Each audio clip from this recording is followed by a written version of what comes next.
नमस्कार। हम महानिदान सूत्र को प्रमुख शिक्षाओं की एक समरी के रूप में रिवाइज कर रहे हैं।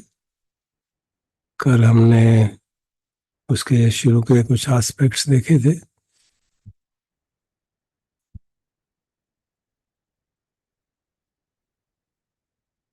फिर ऐसे ये बात समझी थी कि विपरीत क्रम में प्रतीत्य समुत्पाद का स्टडी करने से क्या लाभ होता है, और जरा मरण से शुरू करके जाति, जाति से भाव, और went through the whole chain, और फिर उनकी इंडिविजुअल एनालिसिस शुरू की डिटेल्स में। भाव तीन प्रकार के हैं देखा गया, और भाव का कारण उपादान और फिर तृष्णा। तो समझा गया कि प्रज्ञा के अभाव में इंद्रिय स्पर्श से वेदना उत्पन्न जो होती है, उसी के कारण जब अज्ञान साथ चलता है तो अज्ञान के साथ रहते हुए तृष्णा फिर उपादान और भाव का कारण बनती है। तो कल हमने देखा था कि उपादान चार तरह के हैं, तृष्णा छह तरह की है, और उनके आपस के रिलेशनशिप थोड़े अनयूजुअल से रखते हैं कि इंद्रिय सुख का उपादान के यहाँ पांच तृष्णाएं हैं जो उसमें आती हैं, और जो ये तीन उपादान है दृष्टिकोण, शील, व्रत, आत्मवाद, ये विचारों के प्रति तृष्णा ही मानी जाएगी। फिर आगे बढ़ते हुए तृष्णा से आगे जो होगा वेदना और स्पर्श, तो वो भी डायरेक्टली उसी तरह के हैं कि जितना तृष्णाएं छह इंद्रिय षडायतन के माध्यम से हैं, तो स्पर्श भी उसी तरह से डिफाइन किया जाता है, और वेदना भी उसी कारण से होती है। तो इसे हम परिचित है, इससे तो ज़्यादा इसकी मेरे ख्याल से एक्सपोजिशन की जरूरत नहीं है। इस सूत्र में जो खास बात है कि स्पर्श की एक विशद व्याख्या की गई है। सामान्यतः हम षडायतन पक्ष या फस से समझ के उसको उस लेवल तक समझते हैं। यहाँ पे उसके जो एस्पेक्ट्स हैं, दो एस्पेक्ट को समझाया गया है। एक तो कहा गया पटिज्ञ संफस, जिसे हमने for want of a better word हमने ट्रांसलेट पटिज्ञ का किया टकराना। एक्चुअली पटिज्ञ का जो एटमोलॉजिकल मीनिंग है रेजिस्टेंस। तो वो रेजिस्टेंस जब हम मन के स्तर पे देते हैं तो क्रोध के रूप में आता है, द्वेष के रूप में, और स्पर्श के रूप में ऑब्वियसली ये है कि कोई चीज विरोध है, रेजिस्टेंस और विरोध। तो ये उस सेंस में टकराना लिखा जाए तो पांच शरीर का जो अपने विषयों से टकराना होता है। जैसे उदाहरण दिया था कि बाहर से शब्द आ रहे हैं, वो कानों से टकरा रहे हैं, गंध आ रही है वो नासिका से टकरा रहे हैं, तो उसको पटिज्ञ संपर्श का मतलब पांच इंद्रियों के जो कांटेक्ट है उनको पटिज्ञ संपर्श का। और फिर उसके बाद जो है इस टकराने के बाद उसका टकराने से सिर्फ रॉ डेटा इवेल्युएट होता है, और उस रॉ डेटा का इन्वेस्टिगेशन और एनालिसिस जिससे कि उसका नाम दिया जाता है, तो उसको पहचाना जाता है। और उस पहचानने की प्रक्रिया में जो दूसरे नाम के एस्पेक्ट्स हैं, वेदना, संज्ञा वगैरह, दे ऑल वर्क। तो इस तरह यहाँ पे भी भगवान समझाते हैं पटिज्ञ संपर्श में भी नाम और रूप जरूरी है, और अधिवचन संपन्न में भी स्पर्श में भी जरूरत है, और इन दोनों के संपूर्ण होने पर ही स्पर्श संपन्न होता है। दो एस्पेक्ट स्पर्श के समझाए भगवान ने। इसको थोड़ा सा और डिटेल में देख लेते हैं। जो सूत्र की सेंटेंस है वो मैंने यहाँ लिखे हैं, इसको समझ लेते हैं। यदि वे गुण, लक्षण, चिन्ह और सूचक जिनके माध्यम से रूप का अर्थात भौतिक शरीर का वर्णन होता है, तो उसको समझाने के लिए मतलब इन गुण, लक्षण, चिन्ह का मतलब क्या है कि जो करेक्टरिस्टिक्स हैं उसकी रूप की, वो है चार धातुएं। अगर वे सब अनुपस्थित हो, जैसे अरूप लोक में अनुपस्थित नहीं होंगी, तो क्या नाम काया में टकराव स्पर्श का पता चलेगा? तो आनंद बनते, आनंद कहते हैं नहीं बनते। ये समझने की आवश्यकता है कि इंद्रियों के माध्यम से जो डेटा एक कलेक्ट हो रहा है, उसके प्रोसेस को टकराव स्पर्श या इम्पिंजमेंट अंग्रेजी में कहा गया, या पटिज्ञ संपर्श से कहा गया। अब ये बात आई प्रिज्यूम इज क्लियर। अगर क्लियर ना हो then I can try to elaborate on that. Is there one thought that needs some जी ऐसा लग रहा है कि जैसे एक तरह से क्या बोलते हैं, what is that word sir, पटी, जो टकराव स्पर्श है, दैट इज प्राइमरीली सलाइटन स्पर्श इन सम सेंस, एंड जो अ, दूसरा स्पर्श है जो कि ये नाम मेरे को सामने याद नहीं आ रहा, वो बेसिकली परसेप्चुअल स्पर्श है, जिसको आप सामान्यतः जो हम शरायतन पक्ष या फस्य कहते हैं, तो we don't distinguish, we assume both of them are vacant. उसमें सलाइटन पचया फर्स्ट में दोनों ही चीजें हैं।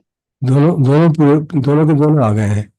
तो वो उसके जो कंप्लीट स्पर्श है उसके दो एस्पेक्ट समझा रहे हैं कि पहला एस्पेक्ट जैसे आंख है, वो बेसिक डेटा कलेक्ट करती है कि एक कैमरा की तरह फोटो खींच ली ना, उसकी प्रोसेसिंग होगी। तो वो प्रोसेसिंग कैसी होगी, जो मेंटल इमेज है, जो भी इनपुट आया उसकी mental image will be processed bye मनोविज्ञान, तो मन उसकी प्रोसेसिंग करेगा।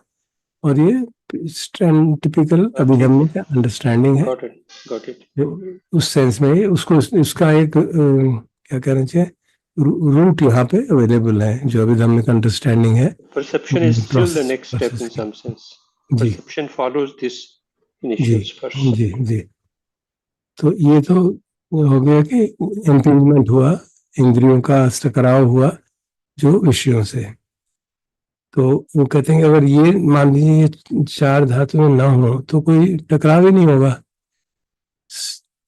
तो जैसे कि रूप लोक, मैंने ये उदाहरण अपनी तरफ से ऐड कर दिया, रूप लोक में फतेह का संपर्श नहीं होगा क्योंकि चार धातुएं नहीं है वहां पे। और जो अधिवचन संपर्श है, नामकरण वाला स्पर्श है, उसमें कहा गया गुण लक्षण चिन्ह और सूचक जिसके माध्यम से नाम का है। नाम का है मतलब एग्रीगेट कॉल्ड नाम। उसमें क्या क्या है, वेदना, संज्ञा, स्पर्श, चेतना और मनसिकार है। अगर ये डिस्क्रिप्टर्स हैं, डिस्क्रिप्टर्स ऑफ नाम, अगर ये सब अनुपस्थित हो, मतलब if they are not present, तो उसको हमने पढ़ लिया फॉर्चुनेटली असन्य सत्ता वाला, जहाँ पे कि ये डिस्क्रिप्टर्स नहीं है। तो क्या भौतिक शरीर में नामकरण स्पर्श का पता चलेगा? Obviously we don't know anything, will not know anything. जैसे वहां किया था उस लेवल में उनको कुछ पता ही नहीं क्या हो रहा है, they are just like stones or mud, which are just having the deep peace of no impingement peace.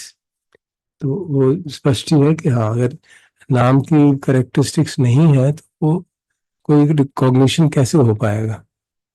तो इसलिए वो समझाते हैं कि दोनों ही केस में नाम और रूप का होना आवश्यक है। अगर ये नामकरण होना है तो नाम का और रूप का आवश्यक है, क्योंकि नामकरण किसका होगा, यहाँ पे इंटरेक्शन हुआ है। तो दोनों प्रकार के स्पर्श में नाम और रूप दोनों ही सहभागी हैं, ऑलवेज प्रेजेंट। और नाम देने देकर मन जो है अनुभव के रॉ डेटा को दुनिया की एक सुसंगत तस्वीर में सुव्यवस्थित करता है। मतलब it makes a sense of the world, जो भी वर्ल्ड है, चाहे वो काम लोक हो जिसमें हम सब लोग हैं, या जिसमें रूप लोक हो। रूप लोक में रॉ डेटा उस तरह का नहीं है, सिर्फ मेंटल स्पर्श होगा। तो इस तरह से हम समझ सकते हैं कि ये जो स्पर्श की प्रोसेस है उसमें पूरा कॉग्निटिव प्रोसेस कंप्लीट हो रही है, जो कहा जाता है। तो एक हमको, हम जब नाम देते हैं तो पहचानते हैं चीजों को, सो पहचानने का काम पूरा हो गया, और उसके साथ साथ जो उसका मन पे असर पड़ेगा वो बातें भी आ जाएंगी। रूप लोक में तो रूप नहीं है तो पर्टिकुलर संपर्श नहीं होता, वहां पे केवल मनो संपर्श हो सकता है। और अधिवचन संपर्श से या मनो जो है नामकरण स्पर्श से उस विचार का नामकरण किया जा सकता है। मन उसी आधार पर उस लोक की तस्वीर बनाएगा, वहां तो विचारों के आधार पर तस्वीर बनेगी, ये विचार लोक ऐसा है। और जो असन्य सत्ता है, जो हमने चर्चा कर की 31 श्लोकों में, वहां पे कोई स्पर्श ही नहीं है, क्योंकि नाम है ही नहीं तो स्पर्श का कोई सब। इस लाइक दो पत्थर आपस में टकराएंगे तो कोई पत्थरों में कुछ महसूस नहीं होने वाला कि क्या हो रहा है। तो ये तो थी स्पर्श की व्याख्या जो भगवान ने कही थी। उसके आगे तो वैसे ही चलता है, फिर जो डिफरेंशिएटिंग पार्ट है वो यहाँ पे आके फिर डिफरेंशिएशन होने लगती है। विज्ञान पश्या नाम रूप पश्या विज्ञान। तो विज्ञान पश्या नाम रूप को भी भगवान जैसे हम सामान्य भाषा में समझते हैं उसकी एक शरीर के क्रिएशन की प्रोसेस को समझाते हैं कि किस तरह से एक प्राणी का जन्म होता है। तो ये स्पष्ट है, ये जन्म की प्रोसेस को समझाया जा रहा है कि अगर गर्भ में विज्ञान या चित्तधारा स्थिर होगी तभी नाम रूप स्थिर हो पाएगा। और अगर वो चित्तधारा गर्भाशय के अंदर या बाहर जब भी बच्चा पैदा हो जाए तब या बड़ा हो जाए तब कभी भी चित्तधारा अगर कट जाती है, the body gets dies, the body dies, दिन निर्जीव हो जाती है। इसलिए वो भगवान कहते हैं तस्माति आनंद ऐसे हेतु एतंग निदानंग ऐसे समुदय। इसलिए आनंद ये है, हेतु है, निदान है, ओरिजिन है और स्पेसिफिक कंडीशन भी है। नाम रूपस्य यदिदम विज्ञानम। तो नाम रूप ये स्ट्रॉन्ग कंडीशन है कि विज्ञान होगा तो ही नाम रूप टिकेगा, नहीं तो नहीं होने वाला। और फिर उसकी रिवर्स प्रोसेस को भी समझाते हैं, नाम रूप पश्य विज्ञान। This is something different from the traditional formulation कि विज्ञान को यदि नाम रूप का आधार न मिले तो वो कहीं it can't find A footing, उसकी अस्तित्व की शुरुआत ही नहीं होगी। तस्मात् ही आनंद ऐसे हेतु एतंग निदानम ऐसे समुदय। इसलिए आनंद ये हेतु है, निदान है, समुदय मतलब ओरिजिनेशन है, अच्छे है, स्पेसिफिक कंडीशन है विज्ञान का नाम रूप। विज्ञान का स्पेसिफिक कंडीशन, तो ये एक रेसिप्रोकल रिलेशनशिप एक्सप्लेन किया उन्होंने। तो इसकी बहुत सारे इम्प्लीकेशंस हैं। जी राजेंद्र जी बताइए।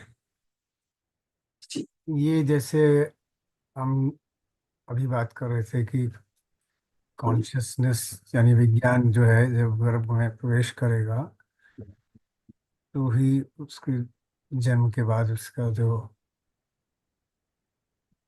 He will be having consciousness. अभी क्या है कि जैसे मान लीजिए कोई बच्चा बगैर ही उसके सुनने की या बोलने की क्षमता नहीं है, तो ऐसा भी है कि कॉन्शियसनेस जो है ना इस तरह भी इम्पैक्ट करती है कि उसके किसी न किसी ऑर्गन को इफेक्ट कर देती है।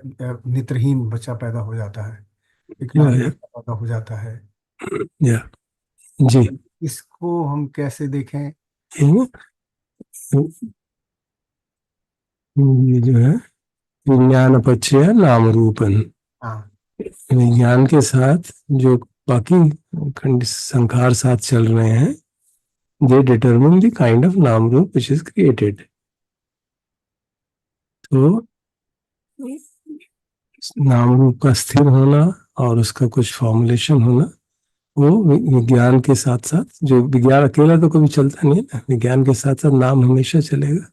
और यहाँ पे उसकी बात हो रही है कि विज्ञान जो है उसके साथ साथ कैरेक्टरिस्टिक चल, जब वो इंटरेक्ट करेंगे तो depending on the sankhara, depending on the characteristic, the nature of the body. यहाँ पे जैसे कहा गया ये कोई स्पेसिफिकली ह्यूमन बॉडी तो कहीं नहीं गई, it applies to any rain, every rain. तो किस तरह की बॉडी आएगी, it will depend on the associated sankhara. So that part is implicit because साथ साथ इग्नोरेंस चल रही है, साथ साथ संखार चल रहे हैं। तो इसीलिए समझ कहा जाता है according to the teachings of Buddha, हमने पढ़ा भी था, देखो this body of yours is your kamma, this eye is kamma, this ear is kamma and so on. So the idea is that all these senses are created if you have the appropriate karma for that purpose. उस sense में इसको समझाया जाता है। Okay thank तो ये बात है कि विज्ञान और नाम रूप का जो पारस्परिकता है, इसका इम्पोर्टेंट कंक्लूजन है कई सारे, जस्ट ट्राई टू हाईलाइट। एक तो ये स्पष्ट हो जाता है कि भाई रूप के आधार के बगैर नाम टिकेगा नहीं। इसलिए जो एक एक पर पॉस्टुलेशन है कई परंपराओं में कि एक स्वयंभू शुद्ध विज्ञान है जो शाश्वत है, वो भगवान की शिक्षा के अनुसार संभव नहीं है, क्योंकि विज्ञान सदा नाम रूप के साथ ही जागता है। तो इस बात को भी समझने के एक डायरेक्ट कॉन्सिक्वेंस है इसका। कुछ हद तक हम ब्रह्मजाल सूत्र में भी इसकी थोड़ी सी चर्चा आई थी। तो एक और बात ये स्पष्ट आती है कि विज्ञान में जो एनालॉजी में समझ में आई, हालांकि वो अगर हम एनालिसिस ज्यादा करें तो आ जाती है कि जैसे विज्ञान है किसी पेड़ के बीज की समान है, जिससे नया पेड़ उत्पन्न होता है, नया शरीर उत्पन्न होता है। अब जो भी बीज है वो दूसरे पेड़ के से आता है ना, it has to come from some other tree जो उससे पहले था। इसी प्रकार विज्ञान रूपी बीज भी पिछले जन्म के विज्ञान से आता है और जन्म मरण का चक्र घूमता रहता है। तो इसी बात को कहा गया कि पिछले जन्म का विज्ञान मतलब मैंने बीइंग डाइज देयर, उसके साथ इसका इंटरलिंकिंग जो भी होती है, वहां पे जो संखार है उसके अनुरूप ज्ञान जागता है और वो नए नए शरीर का, नए जन्म का एक स्टार्टिंग पॉइंट बनता है। ताकि जैसे कि एक पेड़ का स्टार्टिंग पॉइंट एक बीज होता है जो एक और पेड़ से आता है, तो इस तरह से हम इसको समझ सकते हैं। और इसका डायरेक्ट रिलेशनशिप इससे क्या समझ में आता है कि जो गुणधर्म पिछले जन्म के थे मृत्यु के समय, और जो उसमें लेटेंट टेंडेंसीज थी या जो प्रोमिनेंट टेंडेंसीज उस समय प्रकट हुई, उसके अनुरूप अगला जन्म होगा। तो ये जो लेटेंट टेंडेंसीज हैं और प्रोमिनेंट टेंडेंसीज हैं, वो सब हमारे कर्मों का फल है, कर्मों का इम्प्रेशन है उस पर। और उस कर्मों का इम्प्रेशन जो है वो हमारे साथ चलता रहता है। तो इसी बात को, और उसके अनुरूप ही हमें शरीर मिलेगा, वो भी जैसे अभी हमने चर्चा की विज्ञान अपच्य नाम रूप। तो कर्मों के अनुरूप ही शरीर मिलेगा और ये प्रोसेस चलती जाएगी जब तक हमारे संखार साथ चलते जाएंगे। तो इस बात से, इस समझ से जो भगवान ने कर्म सिद्धांत समझा, अपने अभिनय के आधार पर डायरेक्टली देखा, उसको हम समझने में थोड़ी मदद मिल जाती है कि हाँ ये ऐसे हो रहा है कि एक बीज के रूप में जो है कॉन्शियसनेस ट्रेवल कर रही है। और वो ऐसा नहीं कि कोई चीज, वो बीज भी तो एक फॉर्म है ना, तो इस सेंस में उसको कोई मटेरियल एंटिटी ना माने, इट्स जस्ट एनोलॉजी। तो उस तरह से हम उसको समझने में थोड़ी मदद मिलती है इस प्रोसेस को, जो कि बेसिकली एक लेवल पे अभिधर्मिक प्रोसेस जिसमें एक्सप्लेन किया जाता है, उसका ये रूट यहाँ पे हम देख सकते हैं। और विज्ञान और नाम रूप की जो पारस्परिकता है या इंटरडिपेंडेंस है, रेसिप्रोकल रिलेशनशिप है, इसका इसका एक बहुत पावरफुल एनालॉजी वनरेबल भिक्खु ज्ञानानंद ने दी है अपनी पुस्तक में, अपने प्रवचनों में जो उन्होंने बेसिक दिए थे, फिर उनको कंसोलिडेट करके बुक्स बनाई गई थी। और वो प्रवचन में 33 sermons on Nibbana are one of the most profound talks available in the spiritualities literature। तो उसमें बताया कि एक तरह का वॉटेक्स है, एक्चुअली भगवान उसमें यूज करते हैं वट्टम वट्टति, कि ये इस तरह से ये वॉटेक्स चलता रहता है। अगर आप वो देखें जो सूत्र है उसमें वो बात आती है, तो वो भिक्खु ज्ञानानंद इसको, इस उदाहरण को लेके हमको सारी प्रक्रिया समझाते हैं काफी अच्छी तरह। तो एक वीडियो है जो वॉटेक्स का, मैं उसका लिंक चैट में डाल देता हूँ, क्योंकि अगर हम इसको डायरेक्टली प्ले करते हैं तो वो एक कॉपीराइट की इशू हो जाता है। पिछली बार भी ऐसी प्रॉब्लम आई थी, so we should avoid it. तो मैं इसको चैट में डाल देता हूँ और हम सब इसको देख सकते हैं।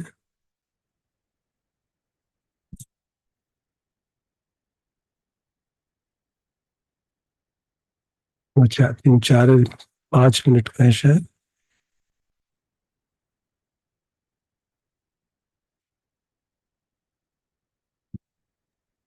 मैं यूट्यूब में भी डाल दूंगा सर, आप इधर डाल दीजिए, मैं उसको यूट्यूब में पेस्ट कर दूँ, जो वहां पर दर्शक हैं वो देख सकते हैं। अच्छा मैं गया यार,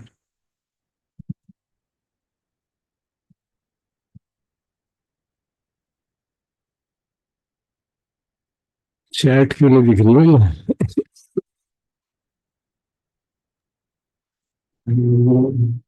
एक बार स्क्रीन शेयर स्टॉप करके फिर डाल दीजिए। वही देख रहा हूँ, चैट की विंडो नहीं दिख रही। स्क्रीन शेयर ही हो रही है अभी भी, स्क्रीन शेयर स्टॉप करनी है।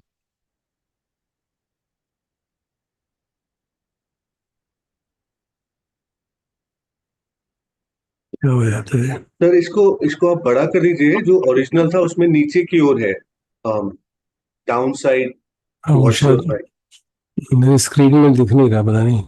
नहीं नहीं, ये स्क्रीन तो आपका तो स्क्रीन ही शेयर हो रहा है सर, इसको तो हाँ वापस से ओरिजिनल प्रेजेंटेशन मोड में चले जाइए और वहां से एस्केप दबा दीजिए अपने लैपटॉप पर। हाँ, नहीं मैं शेयर कर दूंगा स्टॉप तो फिर हो जाएगा।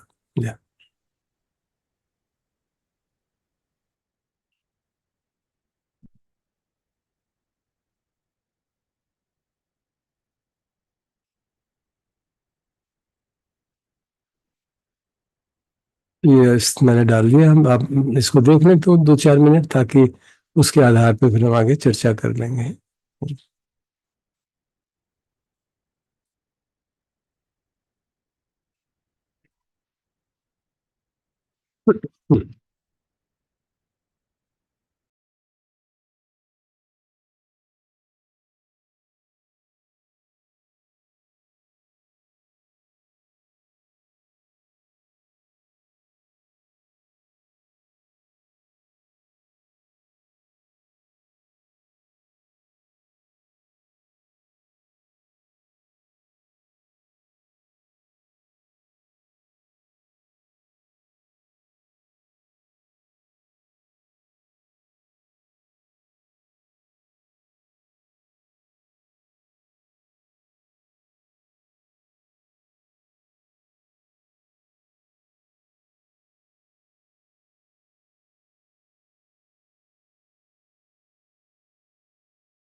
आप अगर अपना ऑडियो बंद कर लें इस वीडियो का, then I can use the audio to draw your attention to some things.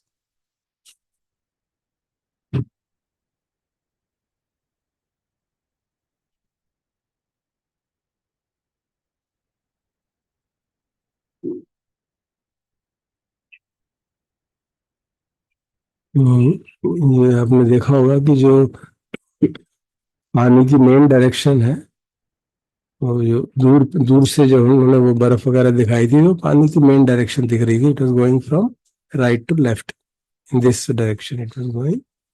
But यहाँ पे near the end there is a small current, वो अपोजिट डायरेक्शन में भी चल रही है. यहाँ से यहाँ पे आप देखेंगे at the left bottom end current is going, trying to going the opposite direction, और वो उधर इस डायरेक्शन में चल रही है. तो इस कारण से जब ये करंट ऊपर वाली को हिट करती है, तो यहाँ पे भी उसको अपोजिट डायरेक्शन में जाना पड़ता है. And that current moves and there vortex starts. और इस वॉर्टेक्स के स्टार्ट होने से क्या हो रहा है, धीरे धीरे वो एक गड्ढा सा बन रहा है पानी के अंदर, एक एबिस सा बन रहा है, एक खाई सी बनती है. और उसमें इतना स्ट्रॉन्ग अट्रैक्शन है उसमें, उसके अंदर, कि वो बाकी के फील्ड में भी इन्फ्लुएंस कर रहा है. और बड़ी बड़ी चीजें आती हैं उसमें समा जाती हैं, वो छूट निकल नहीं पाती. तो इस बात को ध्यान में रखते हुए भिक्खु नित्यानंद ने इसकी उपमा कर लेकर हमें समझाया है कि किस प्रकार ये दो अपोजिट इंटरेक्शन से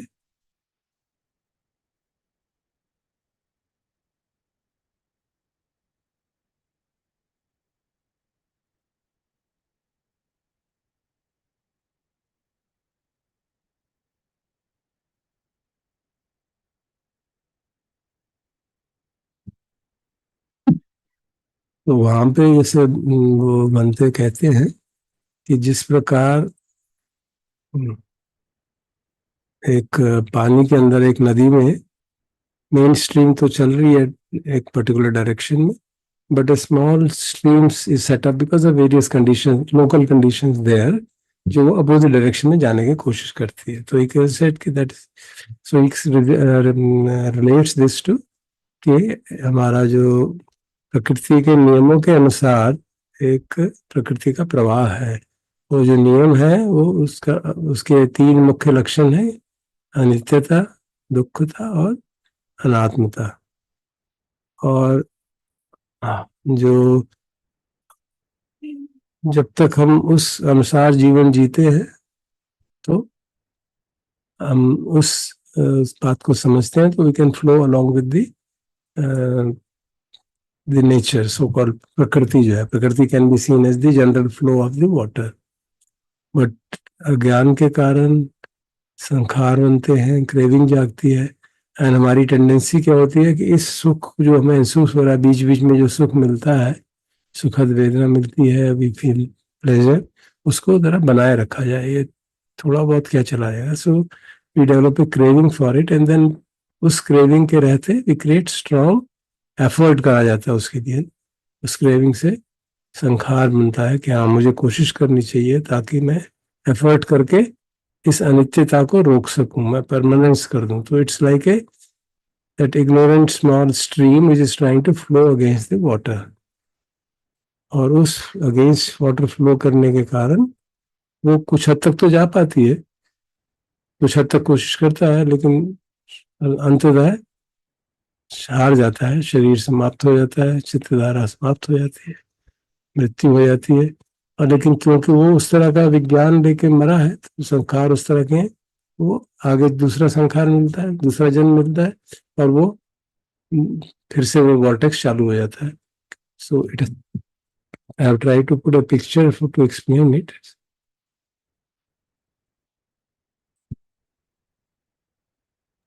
इसको प्रेजेंट मोड में डाल दीजिए प्लीज. Thank you. जी, आप सुनाई दे रहा है ना? हाँ sir. Hello, are you hearing me? हाँ सर. हाँ सर. हाँ? जी सर.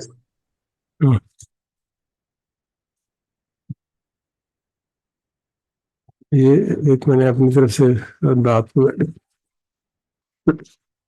डायग्राम बनाया समझाने के लिए। तो जैसे हमने देखा वॉर्टेक्स कैसे बनता है, तो नाम रूप और विज्ञान के चक्र कैसे चलता है कि मेन स्ट्रीम तो चली जा रही है, it is the stream of nature which flows in accordance with the laws of anicca dukkha रखता है। और ये जो तृष्णा है हमारी, धीरे धीरे नाम रूप पे स्पर्श होता रहता है जब पैदा हो गए, और तृष्णाएं बढ़ती रहती हैं। और जैसे वो बढ़ती रहती है, एक स्थिति आती है कि हमको, है ना, when you get grown up for example, है ना, बचपन में तो कोई हमारा कंट्रोल रहता नहीं, समझ नहीं आती ये बातें। As we get grown up and we start earning and we think yeah we can really do it, and जो ये यहाँ पे सुख और दुख है उसमें से दुख हटा देते हैं, सुख ही सुख रहेगा। तो we try to, and this is the fundamental ignorance, trying to stabilize something which is impermanent, trying to get pleasure out of something which has a fundamental nature of unsatisfactoriness, and taking things personally which are impersonal phenomena.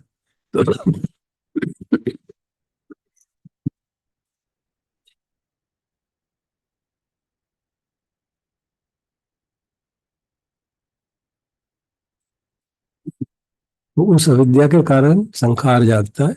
संखार मतलब there is an effort, we make an effort to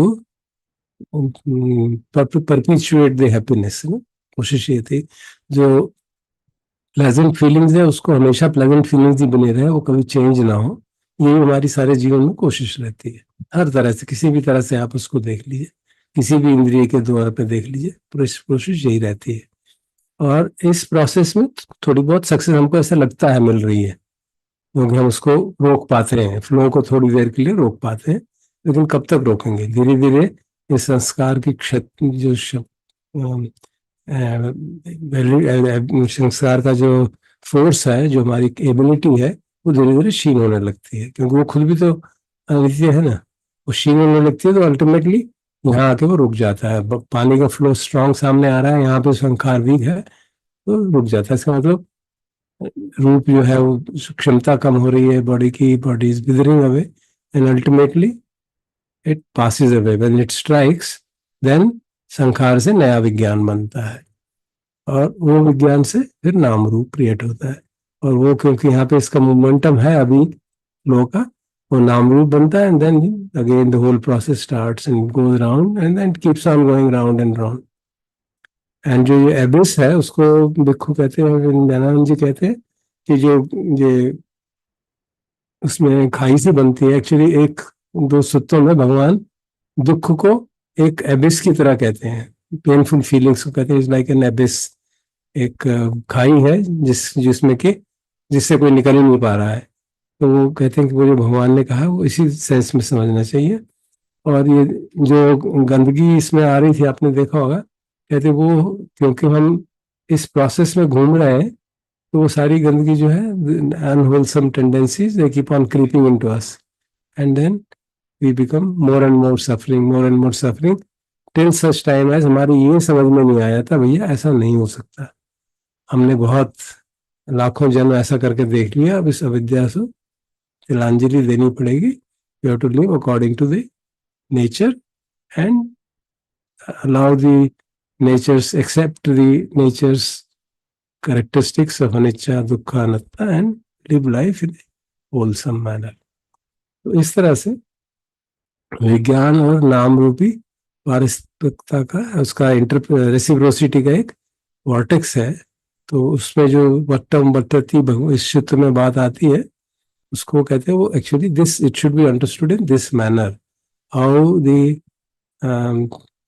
Vijnan and Namrup keep on interacting. And when you said Namrup includes all the four Praticca Samutpad, the vortex created by dependent origination, which is responsible for suffering. And ये एक तरह से एक mental picture बन जाती है कि हाँ, so it gives you, if you remember that picture, and it's quite, because it has a physical counterpart इसका उपलब्ध है, तो इसको याद करते ही ख्याल आ जाएगा कि कहाँ गड़बड़ हो रही है और किस तरह से हम संसार चक्र में घूमते जा रहे हैं। उसका जो कंक्लूजन निकलता है, नाम रूप और विज्ञान, this is the translation of what the विको ज्ञानानंद's lectures, उसमें से एक एक्सट्रैक्ट है, और it is similarly reflected in the writings of Bhikkhu Bodhi. नाम रूप और विज्ञान के बीच के भंवर के बारे में अज्ञान ही अविद्या है, और इस संबंध की निरंतरता को बनाए रखता है वह संस्कार। इन संस्कारों के कारण ही विज्ञान और नाम रूप के बीच की भंवरपूर्ण अंतरक्रिया चलती ही रहती है। It keeps on going on and on, because even at the time of death we have not learn the lesson. तो विज्ञान जो है वो उसी संस्कार के अनुरूप बनेगा, जो संस्कार हमारा जीवन भर चलता रहा कि इंद्रिय सुख को मैक्सिमाइज करो, और उसके हिसाब से अगला नाम रूप और ये प्रोसेस चलती चली जाएगी। ओके,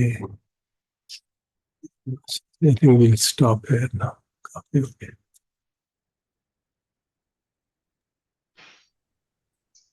सुधर, इस पिक्चर में जो आपने अभी ड्रॉ की है और दिखाई है, इसमें रेसिप्रोसिटी का कंसेप्ट भी डिपिक्ट हो रहा है? जी, विज्ञान और नाम रूप की जो रेसिप्रोसिटी है, स्पर्श it is a part of नाम, वेदना इज द पार्ट ऑफ नाम,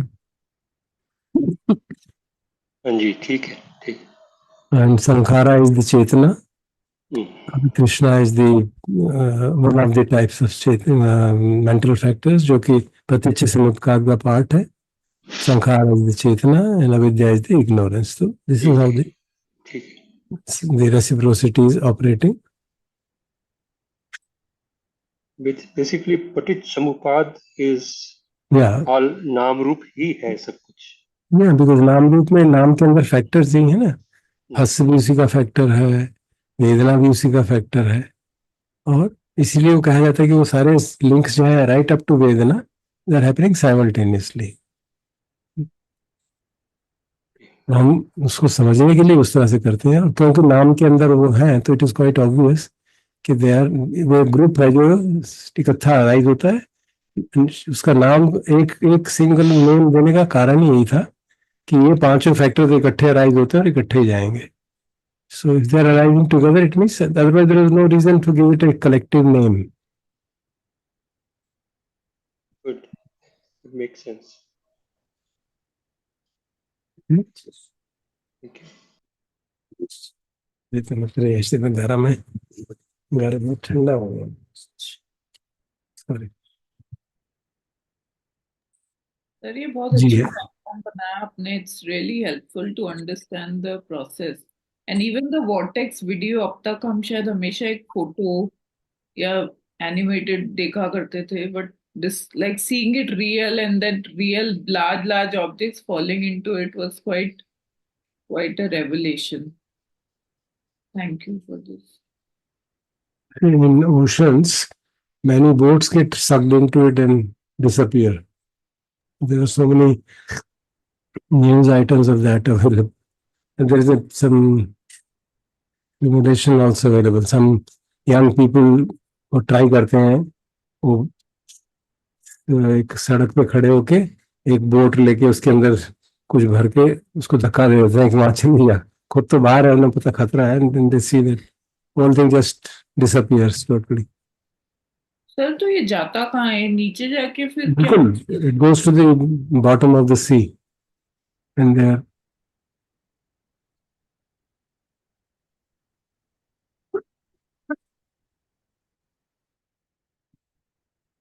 just as this cycle of Nam Roop is keeping on increasing our sufferings and we keep on collecting suffering from all surrounding. जिसमें उसमें कूड़ा आ रहा है चारों तरफ से, he uses those words कि जो कूड़ा उसके अंदर जा रहा है वही कूड़ा हम नाम रूप के चक्र में इकट्ठा करते रहते हैं. ये तृष्णा, वो तृष्णा, ये चाहिए, वो चाहिए, ये नहीं चाहिए, and our suffering keeps on increasing. It was a very vivid analogy which he has developed and which very deeply appreciated by me. It was done many years ago. I mean, about 50 years ago or something. And it's very deeply appreciated by all the teachers. Would it be possible to share that talk? Yeah. हाँ, Sure. I have a PDF of there are 33 sermons, उसमें third sermon में है.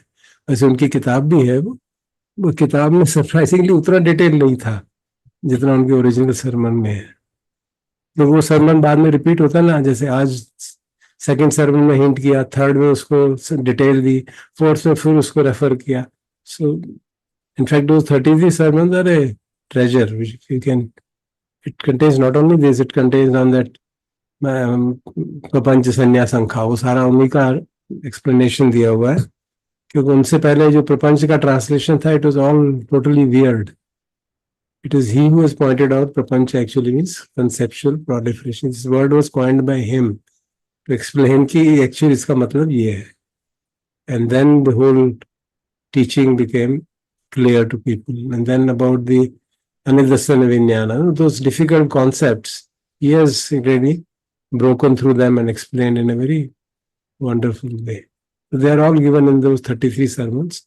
I'll put the PDF तो directly मैं डाल ही सकता हूँ, उसमें डाल दूंगा अपना जो ग्रुप है, उसमें से आप देख पढ़िए आराम से, धीरे धीरे, slowly. These sermons are available on YouTube also? They are available as audio. Okay. Actually, recently, Bhikkhu Analayo, who was his scribe, Bhikkhu Analayo is actually prevailed upon Bhante कि आप बोल दीजिए थे सिन्हाला में, मैं उसको ट्रांसलेट कर दूंगा. So he used to scribe all the lectures and then translate it. And then Bhikkhu Nityananda said, अच्छा तुम रहने दो, मैं खुद ही इंग्लिश में बोल देता हूँ. Then they were recorded in English in his voice. Those are available. Those audios are available.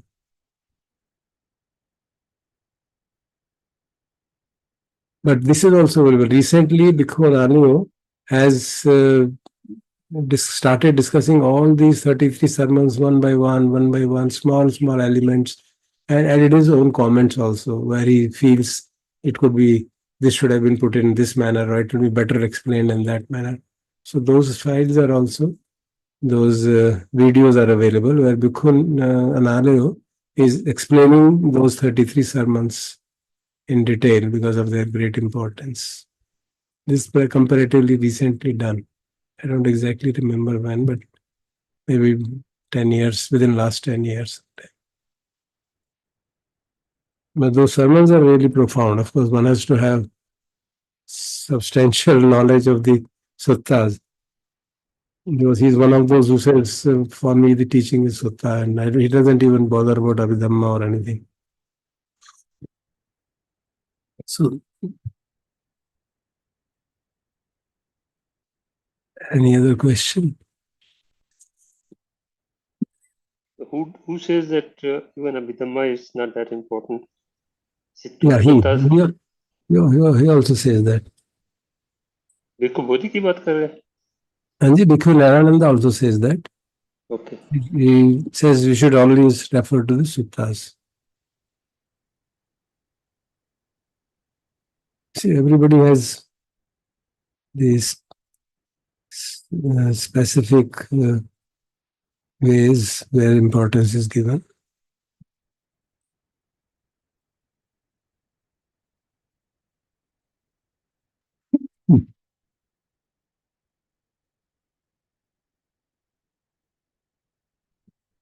So over to you, Nikhil. Mandeji, for your any comments? Or?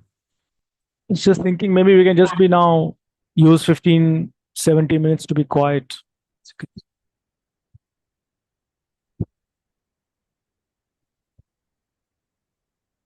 और धर ये चीज हम पहले भी डिस्कस कर चुके हैं, और शायद आपको फिर से ट्रिवियल लगे कि मैं क्यों बार बार पूछ रहा हूँ. जो आपने इशारा बताया बहुत बहुत समझ में आ रहा है, makes a lot of sense. लेकिन जैसे विज्ञान और नाम रूप के बारे में जब बात हो रही है, तो नाम रूप कंटेन्स एवरीथिंग, एंड विज्ञान is associated with the, I mean, they are reciprocally connected with each other. इसमें सलायतन is also part of it, नाम रूप, it is part of the रूप in some sense. लेकिन जो विज्ञान is responsible for being carried over from the old life to the new life, वो इस picture में भी और विज्ञान रूप के जो अभी नुआंस्ड इंटरप्रिटेशन हम समझ रहे हैं, उसमें इंडिविजुअल कॉन्शियसनेस की बात नहीं आती। वो सब somehow implicit होता है, जैसे कि एक ही विज्ञान हो जो कि सब कुछ करता है। जो ज्ञान इज ऑल्सो इम्परमानेंट, वो हर बार कहा जा रहा है ना, दैट इज नहीं, परमानेंट तो है sir, they are arising and passing continuously, और every moment is changing ना। विज्ञान पश्चा नाम रूप पश्चा विज्ञान, तो every moment हो रहा है ना। It's not only at the death moment, every moment it is happening. हाँ, बट विच हमारे जीवन के दौरान भी तो ये हो रहा है ना। हर क्षण जो है हमारे इस समय का जो चित्त है वो अगले क्षण के चित्त को इन्फ्लुएंस करता है, और ये सब चलता रहता है। So the information is being transmitted continuously in discrete steps. तो यही process, I mean, the process remains the same, whether during our lifetime or at the death. Only thing is, at the death, this body is no longer able to hold the next vijnana, so it finds a new body and goes there. That's the only difference. Otherwise, the process is the same. जो जीवन काल में हो रहा है वही मृत्यु के क्षण भी हो जाता है। अब क्योंकि उस समय ये शरीर खराब हो चुका है, इसमें ज्ञान आ नहीं सकता, क्योंकि नाम रूप में is not no longer available, then we find another नाम रूप। सर, मेरा क्वेश्चन वो नहीं है, मेरा क्वेश्चन है relating to 6 different kinds of vinyans, and they individually arise and okay, I get it. Okay. Now, at the time of death, it will be the manovinyan will arise. During the rest of the time, others vigyans can also arise. कभी हम देखने से कुछ होता है, कभी सुनते हैं, कभी देखते हैं, कभी विचार करते हैं। तो जीवन काल में तो अलग अलग विज्ञान जागेंगे, हर इंद्रिय पे विज्ञान जाग सकता है। मृत्यु के समय पे it will be मनोविज्ञान which will shift, transfer to the next one. so basically it's a manovigyan which is being implied here. Yeah, because he's not describing विज्ञान in all detail at every moment, because वो तो depend करेगा ना किस तरह का interaction हो रहा है। At the death time, because there is no sensory interaction, शरीर खत्म हो चुका है, एक माइक्रो मोमेंट रह गई है, तो शरीर का कोई और इंटरेक्शन नहीं है। वो दिस इज द लास्ट चित्ता which has arisen just before death. So there's no other, so last chitta which arises is a mental factor, and then it finds a new body. And so last chitta is of course the manovinyan. So this manovinyan also is sufficient to cause the generation of नाम and रूप. Yeah, because विज्ञान के साथ सारे संकार सब साथ साथ चल रहे हैं। The विज्ञान is accompanied by नाम all the time. नहीं, नाम तो ठीक है, It's not one to one. It's not one to one. वही बात समझाने की कोशिश हो रही है ना कि they are all reciprocal conditionings. So every moment when a vinyana arises, along with it, various mental factors also arise. So it is because of this जो क्या कहते हैं reciprocity. That is the meaning of reciprocity. That So- when they join together, then the whole thing happens. But information is available. जहाँ तक रूप का सवाल है, obviously there is another factor which is the physical factor which is जी जी हाँ that ji is coming from the mother and father, ji right? And that physical factor has to have inputs from Vigyan, so that that physical factor develops into a proper instrument of yes consciousness, which has all the 6 types of consciousness. yeah. Okay. So that whole process is happening simultaneously. That is the point, which is rather counterintuitive. The process of interaction is multidirectional. Both directional process हो रही है। जो physical element है, वो physical element is not like a totally inert element. It's not a stone. It is a highly sensitive matter. Ji, Has the potential of getting influenced by mind, and that is a proper receptacle for mind to come in. मन उसमें जो विज्ञान है along with its factors can settle down there if the base is correct. अगर base ठीक है, जो initial drop बना है वो healthy है, then विज्ञान will so to say descend there and there will be formation of the fetus formation will begin at a very micro level. Sir, इसी से रिलेटेड मैं अगर इसको क्वेश्चन को थोड़ा एक्सटेंड करूँ, भगवान का जो भी शिक्षा है वो सारी एक्सपीरियंस को मॉडल करती है. सो जो ये चीज हम डिस्कस कर रहे हैं जो कि from one birth to another birth जा रही है, that can not be part of the experience. That is true. So वो भी एक हमारा वो है, धारणा बन गई है कि वो एक्सपीरियंस जो है हमारे एक्सपीरियंस में शिक्षा बेस्ड है, भगवान के एक्सपीरियंस पे शिक्षा बेस्ड. जी जी. भगवान की शिक्षा उनके अनुभव पे बेस्ड है, जो कर्म सिद्धांत है उनके अनुभव बेस्ड, हमारे अनुभव पे नहीं आया है, हमारे अनुभव पे बहुत लिमिटेड है. सो there are certain portions which are within our ability to experience. Other portions we need to have practice of that order so that we can experience. जैसे पिछले जन्म का जानना है, वो लोग एक्सपीरियंस कर सकते हैं अगर वो क्षमता बना लें. It's like a person trying to say मुझे इलेक्ट्रॉन देखना है, तो वो इंस्ट्रूमेंट चाहिए तब जाके इलेक्ट्रॉन देख पाओगे, है ना. Similarly, to be able to see your past life, you need a proper training. Then you can see it. So it is experienceable in that sense, but not for everybody. And that is quite clear. Right. same thing applies to these various so-called esoteric concepts. Same thing applies to various realms. You know, we find it so difficult to accept all that. But exactly same thing applies. There are people who we know who regularly report interacting with other realms. So obviously they have developed that faculty and they are able to see that. So for them, everything will become directly experienceable. For us, it is still awaiting appropriate training. So that is the way I look at the whole thing. Nice, sir. Thank you. Thank you very much. Sir मेरे को forgive कीजिएगा जब मैं बोलूं तो ये इसके लिए जो थिंकिंग है, थिंकिंग को जब कहाँ पर प्लेस करेंगे, वो परसेप्शन के बाद आ रही है थिंकिंग, जो हमारे थॉट्स आते हैं वो किधर डालेंगे. या और दूसरा मेरा ओरिजिन स्टार्ट हुआ था कि धम्म विजय जब हम कर रहे, व्हाट इज दैट प्रोसेस, और हम कहे कि ज्ञान मत्ता है, पटी सती मत्ता है, तो वो चीज क्या कहाँ से उसको यहाँ कहाँ जोड़ रही है बेटा? वो तो कंसेप्शन की बातें हो रही है ना, वो प्रैक्टिस की बात हो रही है, कंसेप्शन की बात हो रही है, इसको तो नहीं जोड़ रही ना. This is the description of that conception. Part of brain, मतलब like what part of what is the part which is working. अगर हम किसी mind is working, brain is the instrument for it, but my mind is not brain. वो complication तो रहेगी ना, वो तो we can't really. जो नॉन मटेरियल चीजें हैं, जो हमारे नॉन मटेरियल एक्सपीरियंस है, उसका हम मटेरियल कॉन्स्टिट्यूएंट नहीं निकाल सकते ना, पॉसिबल नहीं है.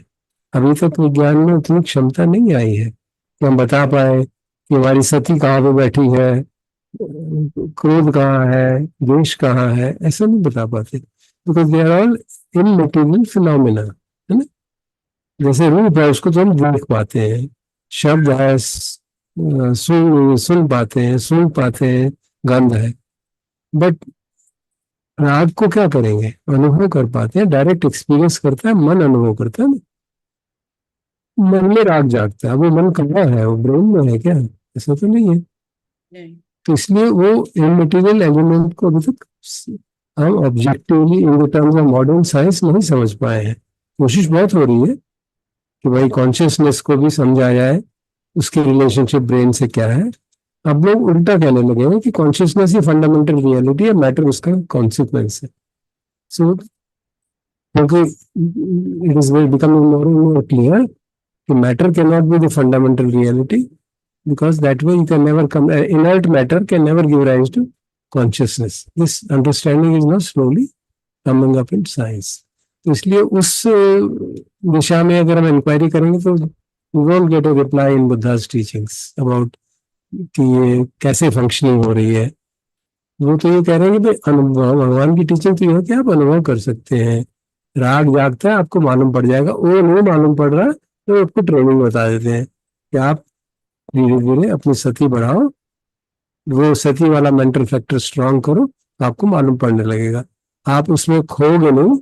नॉर्मली द्वेष राग जागता है तो हम उसमें खो जाते हैं, द्वेष जागता है तो खो जाते हैं. अब अगर आप प्रैक्टिस सीख से करोगे तो आप उसको जान पाओगे. ये राग जागा है, ये द्वेष जागा है, ये कंफ्यूजन जागा है, ये डाउट जागा है, and so on. So those are all experienceable mental factors. That's all. They are all adjuncts of sorry they are all adjuncts of विज्ञान. जैसे 5 यहाँ पे बताए गए नाम के कंपोनेंट्स, उसके वो और there are additional 47 components you can say which also arise. These are the universal things जो हर विज्ञान के साथ मुझे जागेंगे ही. बट ये एंड नहीं है. इसके साथ राग भी जागता है, द्वेष भी जागता है, और उनके विभिन्न रूप भी जागते हैं. ठीक है, जिसको संखार में कह दिया, एक शब्द दे दिया sankhara. Everything is put in that sankhara. So जब हम वोटेक्स देख रहे थे तो वोटेक्स का वो जो दूर स्ट्रीम चल रही थी, वो उसमें कैन बी से कि that has an element of sati also. नहीं, सती तो मनुष्यों में होती है ना. Sati can be an essential being. वो तो कहने का मतलब ये है कि जो आप जैसे आप नेचुरल लॉज बोल रहे हो, या जो नेचुरल आप बता रहे हो कि देयर आर स्ट्रीम के साथ जा रहा है जो सब कुछ, नेचुरल लॉ है कि वो क्या है उसको impermanent understanding of impermanence, anicca, dukkha and anatta. That is the stream. And ignorance is not realizing it and then trying to go against it. That is it's a kind of simile है ना. उसको समझाने के लिए एक analogy बनाई गई है ना, कि जैसे वो भिखुनारायण तो कहते हैं कि वो स्ट्रीम भी जैसे मूर्ख हो गई, अपोजिट डायरेक्शन में जा रहे हैं. Just matter of explanation. Stream में कोई मूर्खता थोड़ा ना है, वो तो किसी कारणों से इस डायरेक्शन में जा रही है.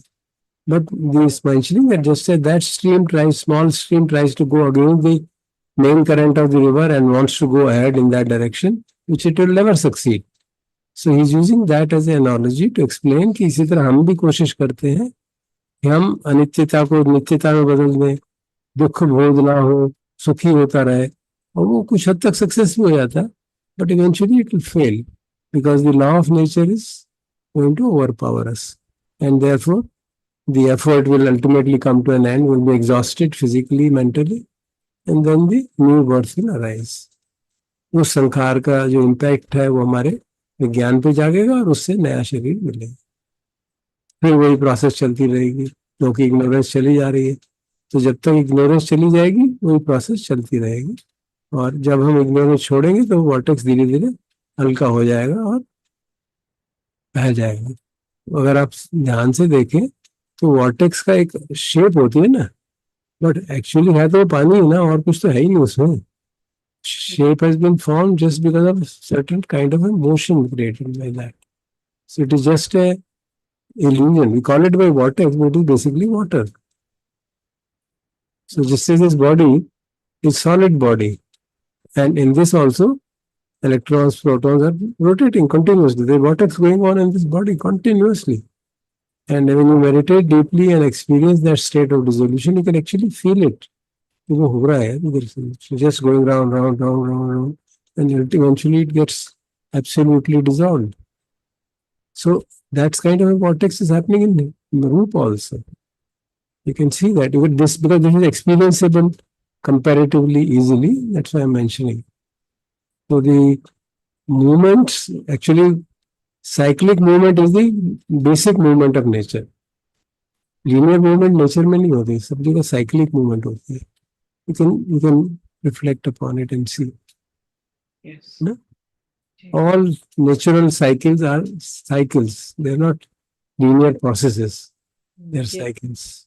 So in that sense, there is a vortex involved in everything. हमारा ब्लड, वो बिल्कुल आनंद मेंशन करते हैं, ब्लड जो है पहले सर्कुलेट होता है नीचे, फिर नीचे से फिर ऊपर जाता है, फिर नीचे जाता है, फिर ऊपर जाता है, सांस अंदर आती है फिर बाहर जाती है. So there is a constant two directional motion everywhere. So that also is a kind of same thing as happens in a vortex. And just as a figurative sense, you can see it in that sense. Yes, sir. Right. Thank you so much.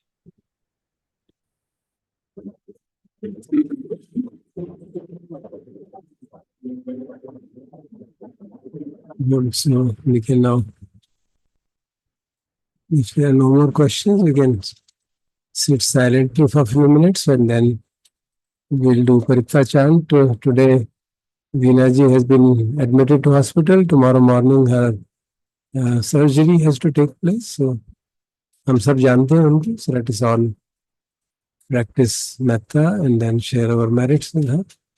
अभी थोड़ी देर ध्यान कर लेते हैं, 5-7 minutes, and then Nikhil will do the chanting to us.